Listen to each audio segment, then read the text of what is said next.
Hello दोस्तों, the art talk में आपका वेलकम है।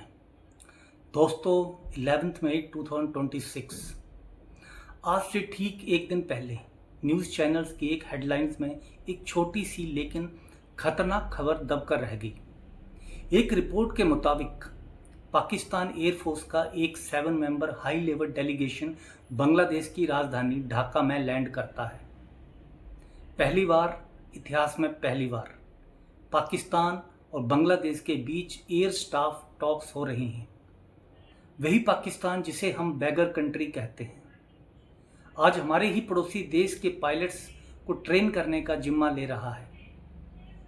लेकिन दोस्तों, ये सिर्फ ट्रेनिंग नहीं है, पर्दे के पीछे बात चल रही है JF-17 थंडर जेट्स की सेल की। ये विजिट महज एक इत्तेफाक नहीं है, बल्कि इंडिया के खिलाफ एक नए स्ट्रेटेजिक एक्सेस की शुरुआत है। आज हम पर्दा उठाएंगे उस कड़वे सच से जिसे सुनकर शायद आपका खून खौल उठेगा। क्या भारत को घेरने की तैयारी शुरू हो चुकी है? लेकिन बात सिर्फ बांग्लादेश तक लिमिटेड नहीं है। असली धमाका हुआ है इस्लामाबाद में। चाइना ने पाकिस्तान को अपना सबसे नया हथियार देने का फैसला किया है, द शेनयांग J-35AE। ये एक 5th जनरेशन स्टेल्थ फाइटर है। स्टेल्थ यानी अदृश्य। इसका रडार क्रॉस सेक्शन यानी कि RCS सिर्फ 0.001 स्क्वायर मीटर बताया जा रहा है। इसका मतलब समझते हैं आप? हमारे बॉर्डर पर लगे रडार इसे तब तक नहीं देख पाएंगे जब तक ये हमारे आसमान में घुसकर मिसाइल फायर ना कर दे। पाकिस्तान जो अपने लोगों को रोटी नहीं दे पा रहा, वो 2026 के आखिर तक 40 ऐसे स्टेल्थ जेट्स का मालिक बनने वाला है। हम गर्व करते हैं अपने डसॉल्ट राफेल पर, लेकिन याद रखिए, राफेल एक 4.5 जनरेशन जेट है, प्योर स्टेल्थ नहीं।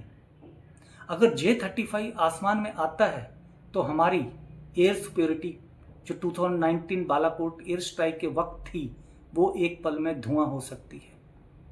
ये एक 3 फ्रंट वॉर की आहट है जिसे हम इग्नोर नहीं कर सकते। अब सवाल ये उठता है, भारत जैसा विशाल देश जिसके पास IITs की पावर है, मैन पावर है और टैलेंट की कोई कमी नहीं है, वो एक फाइटर जेट इंजन बनाने में 40 साल से फेल क्यों है? मिसाइल में हम वर्ल्ड क्लास हैं। ब्रह्मोस जैसी मिसाइल दुनिया मांगती है। शिप बिल्डिंग में हमने INS विक्रांत बना लिया। SSBN सबमरीन्स हम खुद बना रहे हैं। तो फिर एयरक्राफ्ट मैन्युफैक्चरिंग में हम क्यों पिछड़ गए? इसका जवाब है हमारा रॉटन सिस्टम। पहला दुश्मन ब्यूरोक्रेसी। हमारी रेड टेपिज्म ने HAL तेजस प्रोजेक्ट को 1983 से लेकर आज 2026 तक खींचा है। फाइल्स एक टेबल से दूसरे टेबल तक सालों तक घूमती है। जब तक डिसीजन होता है, टेक्नोलॉजी पुरानी हो जाती है। दूसरा दुश्मन है करप्शन और लॉबिंग। फॉरेन डिफेंस जायंट्स नहीं चाहते कि इंडिया खुद का इंजन बनाए। मिडलमैन का एक ऐसा जाल है जो हमेशा इंपोर्ट को बढ़ावा देता है, क्योंकि आत्मनिर्भर बनने में किसी को कमीशन नहीं मिलता। तीसरा दुश्मन द वोक डिस्ट्रैक्शंस। हमारे ही देश में कुछ वोक एलिमेंट हैं जो हर डिफेंस बजट पर सवाल उठाते हैं। वो कहते हैं हॉस्पिटल बनाओ, फाइटर जेट क्यों? उन्हें कौन समझाए कि अगर बॉर्डर सुरक्षित नहीं है तो ना आपका हॉस्पिटल बचेगा और ना आपका वोक एजेंडा। भारत का इतिहास अहिंसा और शांति का रहा है। हमने कभी किसी देश पर पहले हमला नहीं किया। लेकिन दोस्तों, एक कड़वा सच आज समझ लीजिए, शक्ति ही शांति की बुनियाद है।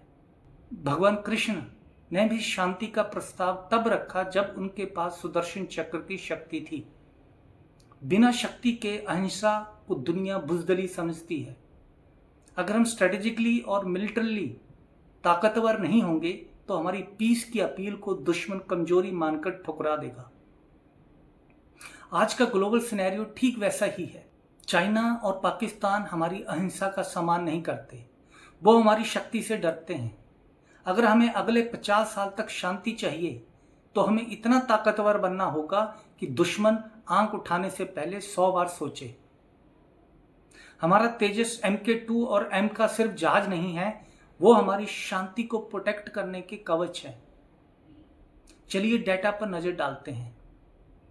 इंडिया का इंडिजीनियस 5th जनरेशन प्रोग्राम एमका अभी भी पेपर और प्रोटोटाइप पर है। इसके ऑपरेशन होने में 2035 तक का वक्त लग सकता है, लेकिन पाकिस्तान के पास J-35 अगले 6 महीनों में आना शुरू हो सकते हैं। ये जो 10 साल का गैप है, यही भारत के लिए सबसे खतरनाक है।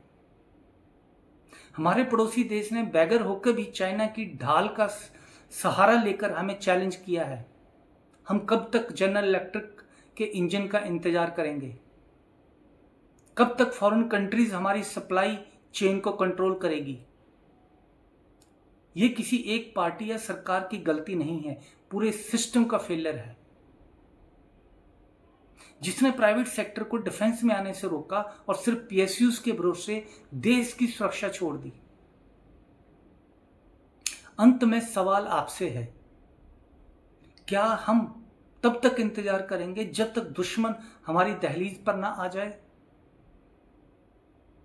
भारत को विश्व गुरु बनने से पहले विश्व शक्ति बनना होगा।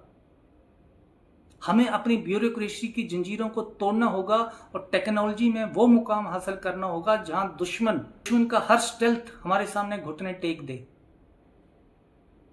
याद रखिए, शांति हमारा मकसद है, लेकिन शक्ति हमारा रास्ता। अगर आपको लगता है कि हमारे देश के सिस्टम को बदलने की जरूरत है, तो इस वीडियो को शेयर करें और अपनी राय कमेंट में लिखें। Thank you very much. जय हिंद।